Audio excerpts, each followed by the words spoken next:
Everyone seems to be selling online these days. Before the pandemic hit, it was already moving that way, and the recent events have only sped that up further. So you're probably looking at creating an online store for your business to sell your products in a physically distant world and to reach customers outside of your local area. And that's great. Overall, I think that's a really good idea to grow your business. But it's not without its challenges, some that you can see right now and some that you can't. So this month we're going to be talking all about e-commerce and setting up an online store for your business. We'll discuss what that entails, potential pitfalls, and how you can keep it from destroying your budget. And then at the end, we'll try to build a small online store using WordPress. And by the end of the series, you'll have the knowledge to determine whether an online store is something that you can and should do for your business. So let's get started. So obviously we need to know what e-commerce is before we start working with it. According to E-Commerce Guide, e-commerce refers to transactions conducted via the internet. That is, every time someone buys something from an online website, whether it's eBay, a store like Walmart, or the local small business down the street, they are engaging in e-commerce. According to e-commerce, this can also include auctions and even banking transactions. And I'm willing to bet that at some point in the last week you've engaged in e-commerce, whether it was ordering food online or just purchasing a product. At this point, we engage in e-commerce without even thinking about it.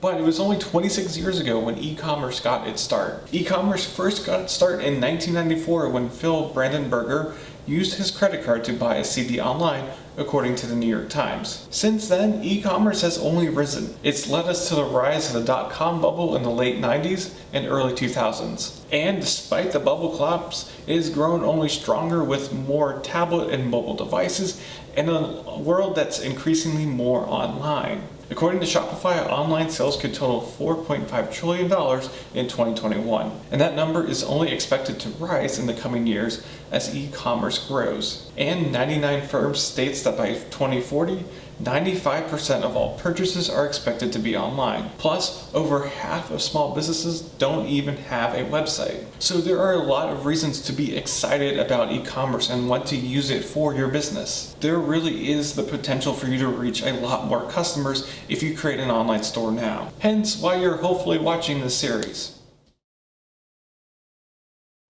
Now, there is a lot that goes into e-commerce. I'll start to go more in depth in this on Friday, but for now I just want to hit a few of the key points. First, you're going to need a website and a web host for your website. Duh. Then you'll need to figure out if you're going to use something like Shopify to build a website or use a content management system like WordPress and WooCommerce. Then you need to figure out a way to take payments via payment gateway like Stripe or PayPal. Next, you'll need to make sure that you have a process for taking the orders from online and fulfilling them and shipping them out to customers. Plus, you'll need a way to connect your online inventory to your actual physical inventory. And finally, there are taxes that are going to have to be run, and they might involve taxes in other states. In short, running an e-commerce website is no small task. So it's pretty easy to see why e-commerce and creating an online store is so enticing to a lot of businesses. By opening up an online store, you now can reach the entire world if you want. You can probably sell a product to someone halfway around the globe and they'll never set foot inside of your store. And more people are using the internet to shop as well. So meeting them online in their moment of decision is pretty crucial for tapping into those wonderful e-commerce statistics. Plus, in this world of pandemic, you can keep you and your customers safe because they can order the product and you can send it to them without either of you meeting face to face and limiting potential contact. And I would wager, even once this subsides, that online ordering is going to stay for a lot of industries. It just makes life easier for so many people. So there seems to be a lot of good upsides for creating an online store for your business. But at the same time, e-commerce is a challenge. This really isn't something that you can just set up in a few hours and you're good to go. There are the obvious technical challenges to solve. How are you going to build the online store and how are you going to take payments? And then there are the offline issues to figure out. What do you know about sales tax? Do you even need to worry about it? Do you need to pay sales tax for your state and the state of your customer? I'm no accountant or lawyer, and you really should check with those before you start.